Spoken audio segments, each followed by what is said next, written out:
তিনি উপদেষ্টা হলেন তারপরে তার চেহারা পাল্টে গেল। মানে এই যে আসিফ নজরুলের যে 'প্রথম আলো', 'ডেইলি স্টার' এদের হয়ে মানে মানে আসিফ নজরুলকে তো বাংলাদেশের মানুষ ভালোবেসেছিল। আমি নিজেও পছন্দ করতাম তাকে। মানে সে ভেতরে এই যে এগুলো করছে এটা কি মানে এমনিতেই করছে নাকি তাকে হানি ট্র্যাপ কোনো কিছু দিয়ে করতে বাধ্য করা হচ্ছে এগুলো? কারণ তিনি শুধু 'প্রথম আলো', 'ডেইলি স্টার' এর বাইরে কোনো কিছু হানি করেন ট্র্যাপ লাগে না। কিচ্ছাগুলো দেখেন না আপনি? তার লাইফের কিচ্ছা। সে তো নট অনলি যে হুমায়ূন আহমেদের মেয়ের সাথে বয়সের এত ডিফারেন্স, তারপরেও এই একটা নিয়ে এখন আছে। কিন্তু তার এক্টিভিটিস অজ কি প্রাচী উনার ওয়াইফের নাম ছিল? রোকেয়া। এবার আসিফ নজরুলকে নিয়ে নতুন তথ্য ফাঁস করলো সাংবাদিক ইলিয়াস হোসাইন। আসিফ নজরুল নাকি বাসায় টাকার মেশিন রেখেছে টাকা গোনার জন্য, অর্থাৎ দুর্নীতির কত টাকা তারা চুরি করেছে। পাশাপাশি আসিফ নজরুলের একটা অভিজ্ঞতার কথা শেয়ার করেছেন যে আসিফ নজরুল ৫ মিনিটেই নাকি মেয়েদেরকে পটিয়ে ফেলতে পারেন। এই কথাটা যার কাছে তিনি বলেছিলেন সেই লোক ইলিয়াসের কাছে সাক্ষাৎকার দিয়েছে। পাশাপাশি বর্তমান যে রাজনৈতিক সমস্যা সেগুলো নিয়েও আলোচনা প্রিয় করা দর্শক হয়েছে। আসসালামু আলাইকুম। আলোচনা শুনলে বুঝতে পারবেন আমরা যে আসলে আজকে বর্তমান সময়ে এই আসিফ যে নজরুল বিষয় এবং নিয়ে যে কথা বলব উপদেষ্টা সেই রয়েছেন বিষয় তারা নিয়ে কথা কতটা বলার জন্য দুর্নীতির আমার সাথে সাথে যুক্ত বিশেষ রয়েছে। একজন ব্যক্তিত্ব আছেন যিনি আ বাংলাদেশ জাতীয়তাবাদী মুক্তিযোদ্ধা দলের প্রেসিডেন্ট। তিনি আ রণাঙ্গনের একজন মুক্তিযোদ্ধা। সেক্টর 2 তে তিনি যুদ্ধ করেছেন। ক্র্যাক প্লাটুনেরও একজন সদস্য ছিলেন তিনি। ঢাকাতে বীর দর্পে তিনি ৭১ এ মুক্তিযুদ্ধে অংশ নিয়েছিলেন। শহীদ পরিবারের সদস্য। আ এবং তিনার আরো অনেকগুলো পরিচয় আছে। আসলে আমরা এতগুলো পরিচয়ে যাচ্ছি না। আমাদের সাথে যিনি আছেন ইশতিয়াক আজিজ উলফাত ভাই। আমরা উলফাত ভাই হিসেবেই উনাকে জানি। উলফাত ভাই আপনাকে স্বাগত জানাচ্ছি। আ উলফাত ভাইয়ের আরো একটা আ আ পরিচয় আছে। তিনি হচ্ছেন আমাদের সবার প্রিয় বীর মুক্তিযোদ্ধা লেফটেন্যান্ট কর্নেল বীর শরীফুল ইসলাম ডালিম আ ভাই উনার একজন অনুসারী, অত্যন্ত পছন্দের একজন মানুষ উনি। আ তো আমরা যে বিষয় নিয়ে আলাপ করব, সেই বিষয় নিয়ে আলাপের আ শুরুতে আমরা যেটা নিয়ে কথা বলতে চাই, সেটা হচ্ছে যে উলফাত ভাই আপনি অ্যা দীর্ঘদিন ধরে বাংলাদেশের রাজনীতির সাথে আছেন। এই দেশের জন্ম থেকে আপনি এই দেশকে দেখছেন। বর্তমান সরকার আপনারা আ নিশ্চয়ই জানেন যে আসার পর থেকে এ বিডিআরের যে পিলখানা হত্যাকাণ্ড এটা বাংলাদেশের অস্তিত্বের সাথে মিশে আছে এবং এটার মাধ্যমেই আমি মনে করি বাংলাদেশকে গেল ১৫ বছর ভারত শাসন করেছে। আপনি মনে প্রাণে আপনার রক্তের ভেতরে ভারত বিরোধিতা জড়িয়ে আছে। সেই জায়গা থেকে আপনি কি মনে করেন যে পিলখানার এই হত্যাকাণ্ডের আসল যে রহস্য সেটা বেরিয়ে আসা প্রয়োজন কিনা? আসসালামু আলাইকুম। আম আপনার সব দর্শকদেরকে আম আ স্বাগত জানাচ্ছি এবং আমার আন্তরিক শুভেচ্ছা সবার প্রতি।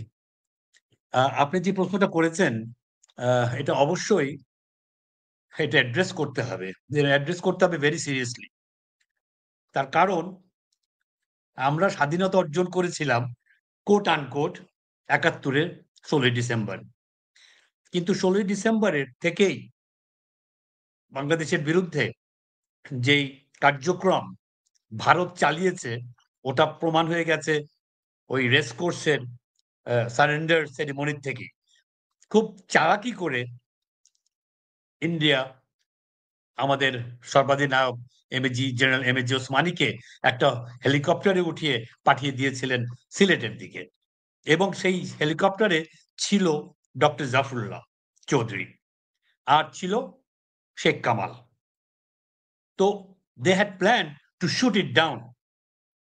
তো গুলি মেরেছিল কিন্তু খুব বেশি একটা আঘাত করতে পারেনি। কোনমতে তারা সিলেটে ল্যান্ড করেছিল। তো সেদিন থেকেই ১৬ই ডিসেম্বর এবং তার আগের থেকেই সবকিছু তাদের প্ল্যান প্রোগ্রামে ছিল।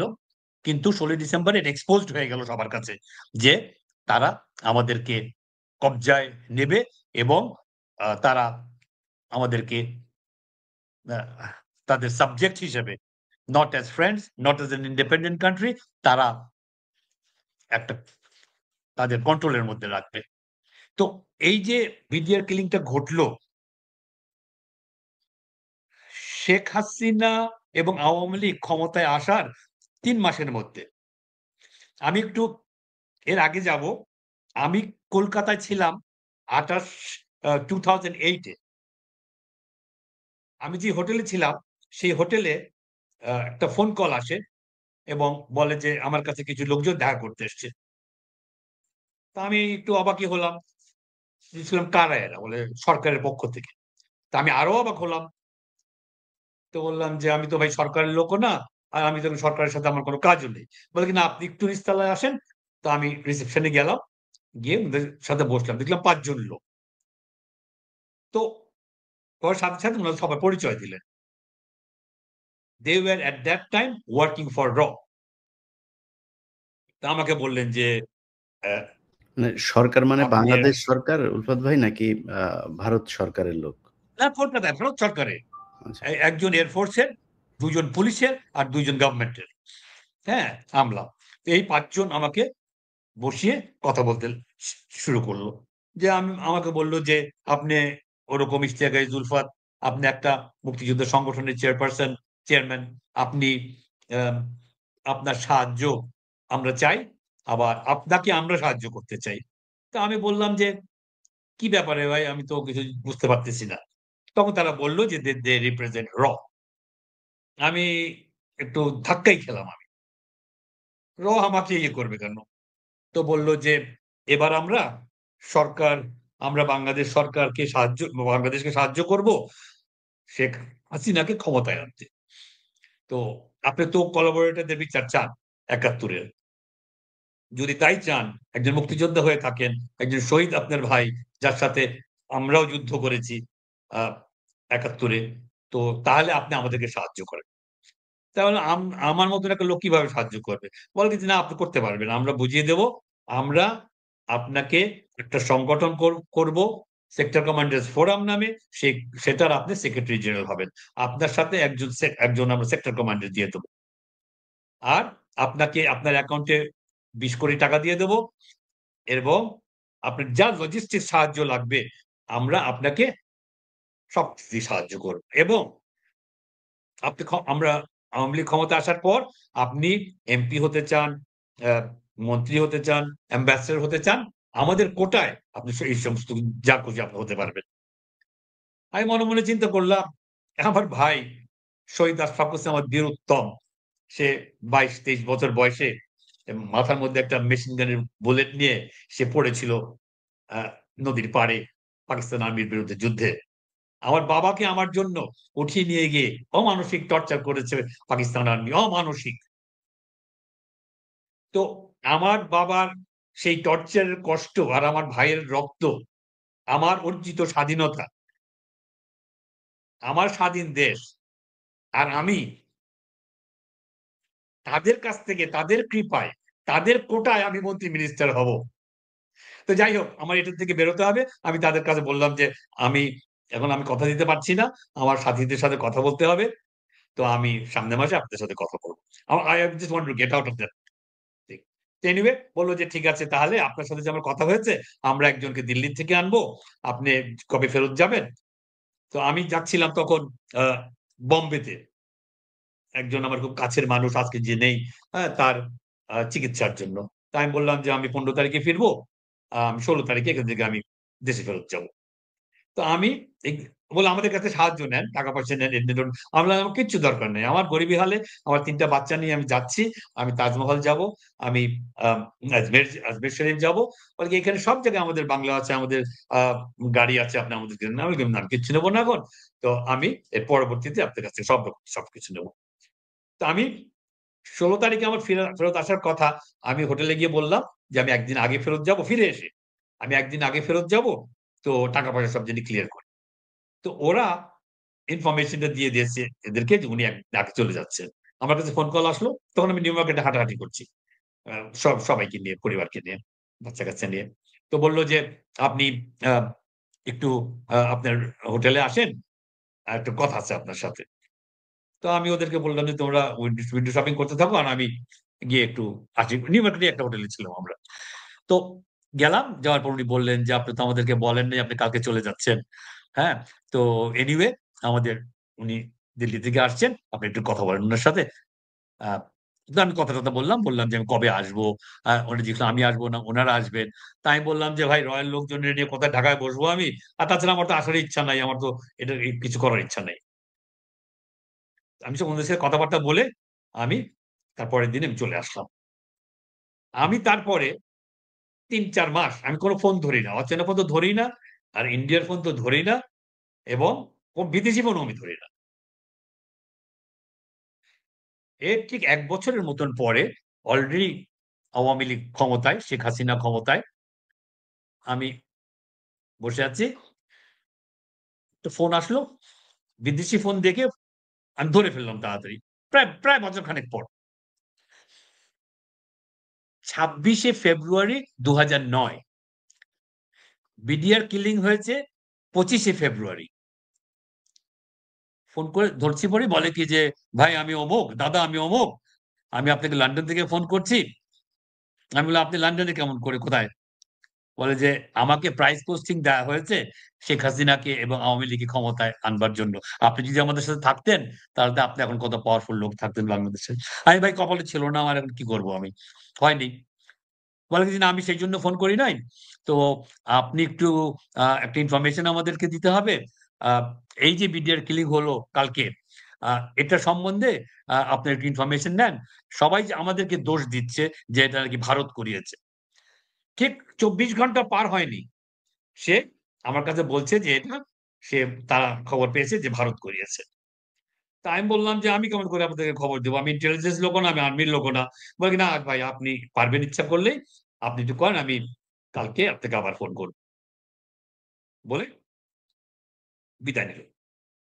আমি ভাবতে লাগলাম যে আজকে ১ বছর পর এই ঘটনা স্টিল গোইং অন বিডিআর এ পিলখানায়। আমাকে ফোন করল। সে ওই ঠাকুরঘরে কে কলা খায় না? ঐরকম একটা সিচুয়েশন সে আমাকে স্মরণ করিয়ে দিল যে, "দেখো আমরা কি করতে পারি। আমরা কি করেছি এবং আমরা কি করতে পারি।" তো যাই হোক, এই বিডিআর কিলিংটার মধ্যে দিয়ে আমাদের স্বাধীনতা সার্বভৌমত্বের উপরে একটা বিরাট আঘাত একটা।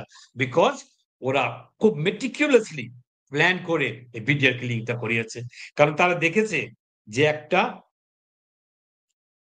আর্মি, সেনাবাহিনী যখন patriotic থাকে which is their duty, which their promise to serve the country and the people, যদি থাকে তাহলে কিছু করা তাদের ইচ্ছা মতন সম্ভব না। কাজেই ওই জায়গাটায় সবচেয়ে শক্ত জায়গাটায় আমাদের ওখানে হিট করতে হবে। যত ইম আমাদের সাহসী অফিসার, হ্যাঁ? কার্যক্রম করেছে ওই পর্যন্ত ৭৫ পর্যন্ত।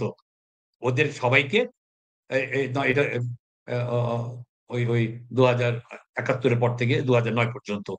তাদের সবাইকে ওই দরবার হলে এনে ওই রমজানের সেই একটা অ্যালিগেশন তাদের বিরুদ্ধে দিয়ে তাদেরকে বসিয়ে এবং ভিতর থেকে তাদেরকে আ দিয়ে এই জিনিসটা করালো। কিন্তু ওরাও বুঝতে পারে নাই যে তাদের মধ্যেই ইন্ডিয়ান অপারেটিভসরা কাজ করেছে। সেদিনকার খোঁজ নিলে জানতে পারবেন যে একটা ফ্লাইট টেক অফ করে ঢাকা এয়ারপোর্ট থেকে। One and only flight. সেটা ঢাকার থেকে দুবাই পর্যন্ত। এবং সেখানে ৪০ জন লোক যায় এবং এদের মধ্যে এই ব্লাক ক্যাটরা যারা কাজ করেছে সেদিনকার বিডিআর এর ড্রেস পরে, ড্রেস রেখে তারা একটা গাড়িতে উঠে বা কেউ বলে আর্মি অফিসাররা এখনো বলছে যে ৮ টা আ অ্যাম্বুলেন্স কালো গাড়ি ওখান থেকে বের হয় এবং তারা কোথায় যায়? সেখান থেকে এয়ারপোর্টে যায়। তারা This was a plan and meticulously carried out by RAW. আর এদেরকে হেল্প করেছে কারা? এদেরকে হেল্প করেছে আহ আমাদের তখনকার আওয়ামী লীগের আ আজম আ তারেক সিদ্দিকীরা, মির্জা আজমরা, জাহাঙ্গীর কবির নানকরা, ফজলে নূর তপসরা, তখনকার হোম মিনিস্টার সাহারা খাতুন এবং বাইরের থেকে সবকিছু মনিটর করেছে এবং দেখাশোনা করেছে হাসানুল হক ইনু আর আসাদুজ্জামান কামাল টাইপের লোকেরা। আর ওখানকার লোকাল কিছু আওয়ামী লীগের। তো এইটা করতে পারার পর তারা এই পর্যন্ত এই গত এতগুলা বছর তারা ডাইনে বাঁয়ে তাকায় নাই। তারা তাদের মতন করে নির্বাচন করেছে। তারা তাদের মতন করে শেখ হাসিনাকে ক্ষমতায় রেখেছে। কাজেই এটার বিচার এটা হতেই হবে। যখন এই আমাদের বিএনপির লম্বা 17 বছরের আমাদের যে আন্দোলন, আমাদের যে তাদের সাথে একটা বোঝাপড়া এবং তাদের অত্যাচার আমরা সহ্য করে এই পর্যন্ত এসছি। এবং ঘটনাক্রমে ওই সময় এই বৈষম্য বিরোধীরা একটা সাহসী পদক্ষেপ নিয়েছে। নেওয়ার পর যখন যেদিনকার আবু সাইদ মারা গেল এবং পরে পরে মুগ্ধ, শান্ত, ওয়াসিম, ফারুক, সাকিব, তামিম, এই যে এরা সব বাচ্চারা, তারা এই অত্যাচার সহ্য করতে না পারে এত বছরের একটা প্রতিবাদী হয়ে তারা যে নামলো এবং they got shot and killed. এই আবু সাইদের ওটা দেখে আর কেউ ঘরে বসে থাকেনি। তো এই আমাদের স্বৈরাচার থেকে আমরা মুক্তি পেলাম। প্রথম জিনিস যেটা করা উচিত ছিল, এই সরকারের বিডিআর কিলিং কে ফেস করা উচিত ছিল।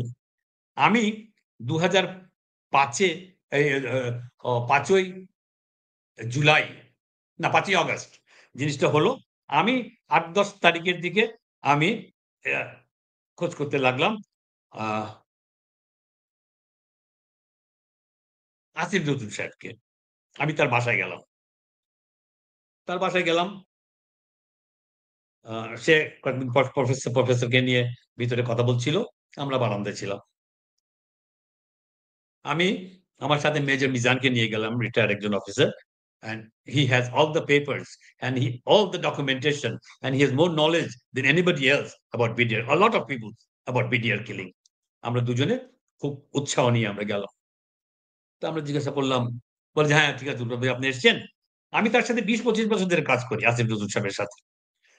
তো তখন দেখলাম যে উনি he is not that same person, or maybe he was putting up a front all this time. হ্যাঁ, তো আমার সাথে মানে একটা অপরিচিত লোকের মতন কথা বললেন। তো উনি বললেন যে এটা এখন করা সম্ভব না, এটা এখন এটা করব না। আমি বললাম কেন? এটার মাধ্যমে আপনি পুরা সেনাবাহিনীকে আপনি একটা জায়গায় নিয়ে যাওয়া যাবে যে তারা কোনদিন কথা বলতে পারেনি। যারা কথা বলেছে চাকরি গেছে, জেলে গেছে, গায়েব হয়েছে, গুম হয়েছে। হ্যাঁ? এই এতগুলো অফিসার এই একরকম একটা যুদ্ধ চালিয়ে গেছে এই বিডিআর কিলিং এর বিরুদ্ধে। আপনি এখন এটা ফেস করবেন না, আপনি কখন করবেন? উনি বললেন যে না এখন আপনার করা সম্ভব না।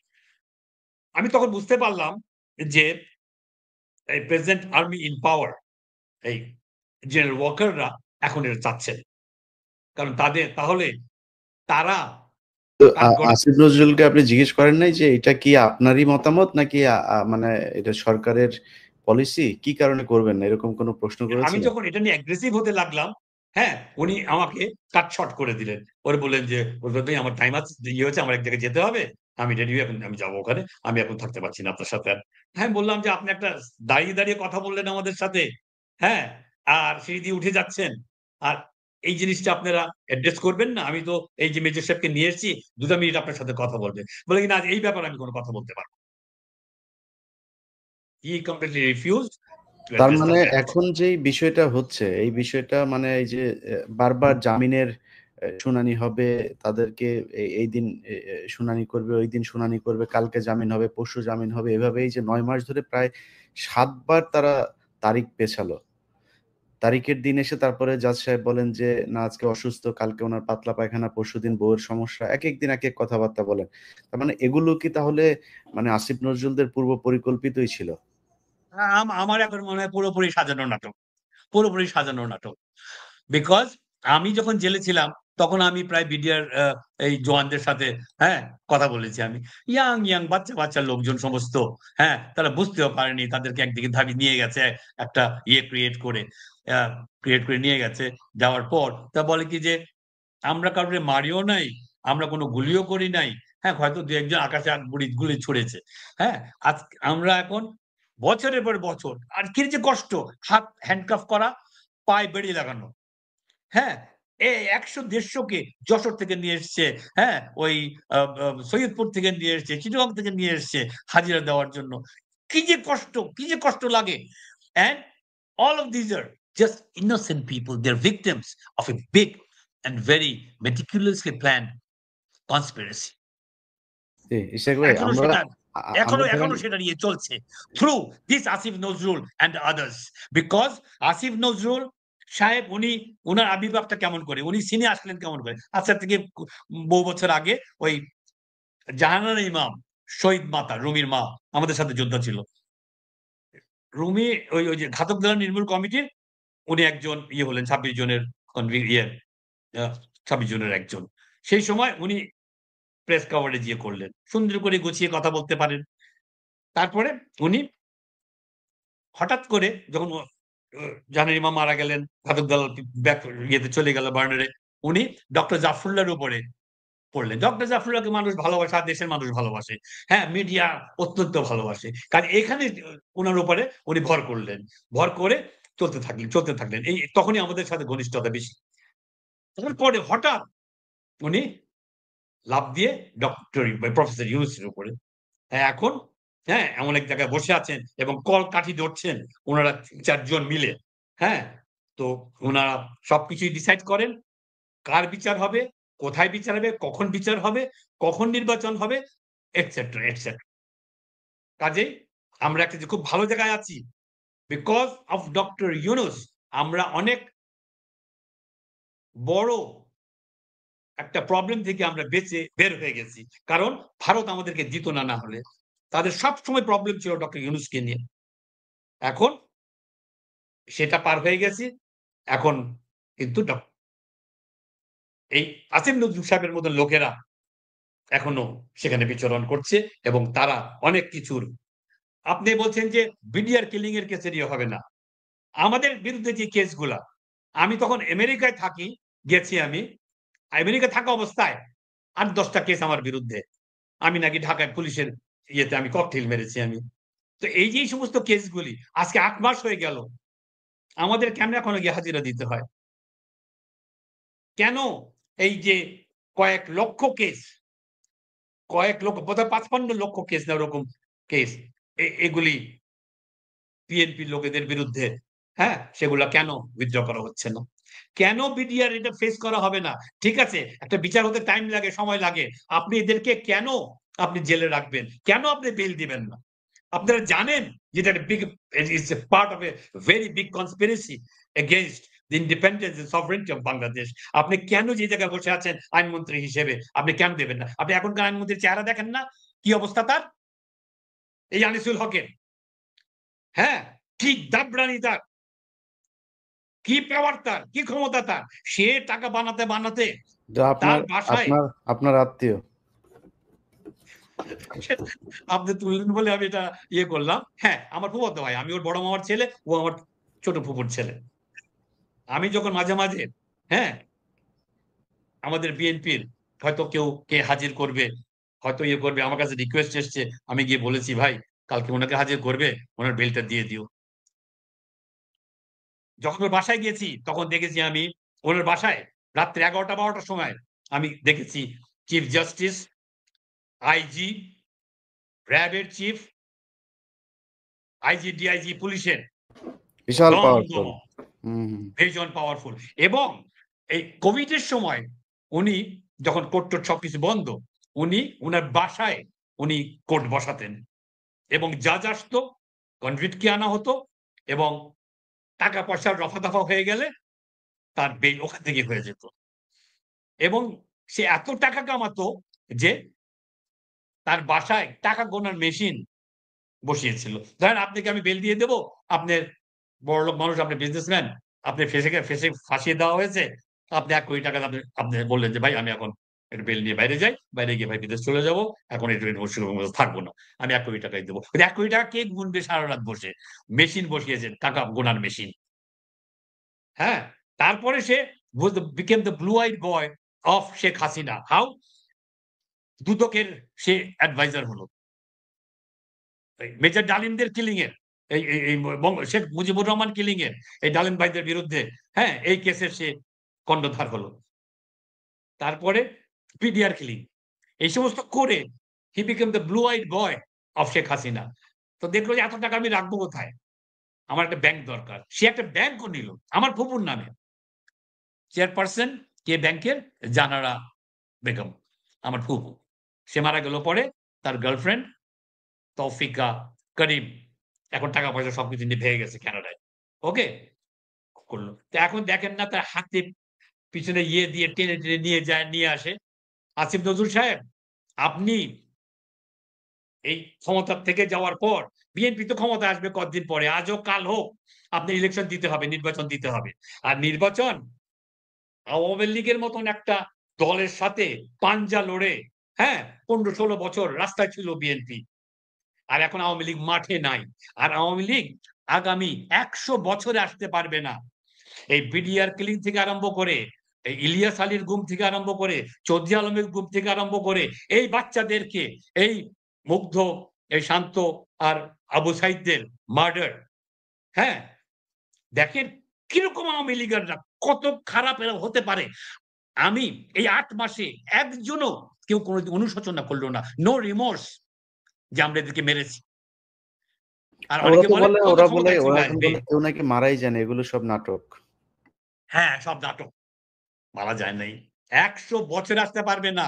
আর 10 বার ফাঁসি হবে শেখ হাসিনার মতন লোকদের এবং আনিসুল হকদের মতন লোকদের। Just wait and see. Never. আমরা বিএনপি ক্ষমতায় আসুক না আসুক, হ্যাঁ, ক্ষমতায় তো আসবেই, এটা তো কোনো ব্যাপারই না। হ্যাঁ, it's just question of time how the things settles. এই সংস্কার ইয়ে হলে একটা নির্বাচন দিলেই, হ্যাঁ, ম্যাডাম চলে আসছেন, সেটি বিএনপির নতুন রক্তের সঞ্চালন হচ্ছে শরীরে। আর যদি তারেক রহমান সাহেব আসবে, 4-5 কোটি লোক যাবে তার এয়ারপোর্টে আনতে। হ্যাঁ, পছন্দ সেদিন হোক তারেক রহমান আর যেদিন না দেশে হোক যাবে মানুষের। সেদিন সেদিন আসলে সরকার বিএনপি ক্ষমতায় চলে আসবে। মানে ওই দিন আর নির্বাচনের দরকার হবে না পরিস্থিতি অ্যাবসলিউটলি, যা হবে। অ্যাবসলিউটলি। তো উলফাত ভাই, আমরা শেষ দিকে করি আপনার আসিফ নজরুলের যে বিষয়টা আমরা বলছিলাম। মানে আসিফ নজরুল আজিম এই নজরুল যে আপনি বারবার যে আপনি কথাটা আনছেন, বললেন হি ইজ আপনি এ ভেরি স্মল ম্যাটার।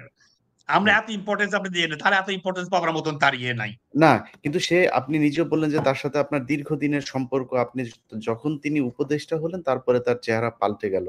মানে এই যে আসিফ নজরুলের যে প্রথম আলো, ডেইলি স্টার এদের হয়ে মানে মানে আসিফ নজরুলকে তো বাংলাদেশের মানুষ ভালোবেসেছিল। আমি নিজেও পছন্দ করতাম তাকে।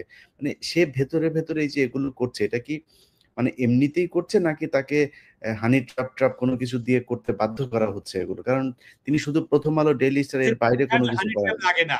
কিচ্ছাগুলো দেখেন না আপনি? তার তার তার লাইফের কিচ্ছা। সে তো নট অনলি যে হুমায়ূন আহমেদের মেয়ের সাথে বয়সের এত ডিফারেন্স, তারপরেও এই একটা নিয়ে নিয়ে এখন ইয়ে আছে। কিন্তু তার অ্যাক্টিভিটিস কি প্রাচী উনার ওয়াইফের নাম ছিল? রোকেয়া। রোকেয়া প্রাচী।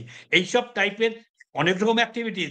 সে তো যখন লন্ডনে গেল একটা কোর্স করতে, হ্যাঁ? সেখানে পরিচয় হলো যে আ ও ডাকনাম কাজল মহিলা। হ্যাঁ? উনার সাথে এক সাংবাদিকের স্ত্রী। তার সাথে জেবুন ফষ্টি-নষ্টি করে জেবুন জেবুন তাকে রহমান ঘর ছাড়ালো। ওই জেবুন ঘর রহমান ভাঙলো। কাজল আপনি আপনি আপনি বলেছিলেন যেমন আগে। যেমন হ্যাঁ, হ্যাঁ, রহমান জেবুন কাজল। রহমান কাজল। হ্যাঁ? উনার উনার উনার সাথে ফষ্টি-নষ্টি করে উনার ঘর ভাঙলো। এবং লন্ডনে উনাকে ছেড়ে রেখে ২ টা মেয়েকে রেখে ফেলে রেখে উনি চলে আসলেন। উনার কাজই তো সবসময় এরকম। উনি আমাকে যে কথাটা আমি বললাম আজকে টিভিতে, এটা তো কালকে লাখ, লাখ মানে লোক দেখবে। মানে মানে তা এই আমাকে চ্যালেঞ্জ করুক উনি। এই আমাকে চ্যালেঞ্জ করুক যে উলফাত সাহেব যেটা বলল, এটা সত্যি কথা না। উলফাত I ভাই, will আমরা show him যে এটা কোনটা এটা সত্যি কোনটা না। আসিফ নজরুলের এইসব বিষয়ে মানুষ শুনে মাঝে মধ্যে একটু আ বিনোদন নেয়। আমরা একটু বিস্তারিত শুনতে চাই। কি হয়েছিল? ঘটনাটা কি? বা আপনি কিভাবে জানেন এই ঘটনাটা? আগেই তো বললাম আমি আসিফ নজরুলকে এত ইম্পর্টেন্স দেওয়ার দরকার নেই। হি ওয়াজ ইন লন্ডন, এই সমস্ত করে বেড়ান। উনি বলে বেড়াতেন তখন একটা মেয়েকে আমার পটাতে ৫ টা মিনিট সময় খালি লাগে। আমি ৫ টা মিনিট কথা বলতে পারি, সেই মেয়ে আমার পিছন, পিছন ঘুরবে। ওকে? এই টাইপের মেন্টালিটি তার। তো লন্ডনে গেছে, ওই বাসায় হয়তো আমন্ত্রিত হয়েছে, হ্যাঁ? ঘনিষ্ঠতা হয়েছে। তারপরে সে তার কাজ কন্টিনিউ করেছে। এবং সেই ঘরটা ভেঙেছে। That lady lives in America now. হ্যাঁ? বাচ্চা ২ টা বড় হয়ে গেছে। হ্যাঁ? And I am talking about somebody very close to home. এর চেয়ে বেশি আর আমি বললাম না আপনাকে। ভেরি ক্লোজ টু মানে হোম। মানে সেই তাই নারী কি আসিফ নজরুল উনি তার স্বামীর ঘর থেকে বাংলাদেশের এই সরকার যাওয়ার পর উনি যতই দেখান যে রাতের বেলা উনি ওই সব বিএনপির লোকেদের আমাদের আমাদের সব টপ রাজনীতিবিদদের সাথে উনি ফোনে কথা বলেন, হ্যাঁ, ওই সমস্ত কোনোটাই কাজে দেবে না, কারণ উনার রাস্তায় উনি পথে উনি বের। এরপর আপনাদেরকে তথ্য জানাবো যে আসলে বাংলাদেশে তারেক এবং এরপর আপনাদেরকে জানাবো ডক্টর ইউনূস এবং তারেক রহমানের যে বৈঠকটা হয়েছে, এই বৈঠকের যে তথ্য, সেই তথ্যগুলো উপদেষ্টার মধ্য থেকে অনেকেই ভারতে পাচার করে দিচ্ছে বলে এমন অভিযোগ উঠেছে। কারা করতেছেন এই বিষয়ে নিয়ে আপনাকে নতুন তথ্য দিব। দর্শক, আলোচনা শুনেছেন, শুনে বুঝতে পেরেছেন যে আসলে আসিফ নজরুল কি ধরনের মানুষ আর আসিফ নজরুল কি করছেন। শুধু আসিফ নজরুল নয়, উপদেষ্টার মধ্য থেকে অনেকেই এই দুর্নীতির সাথে যুক্ত রয়েছেন।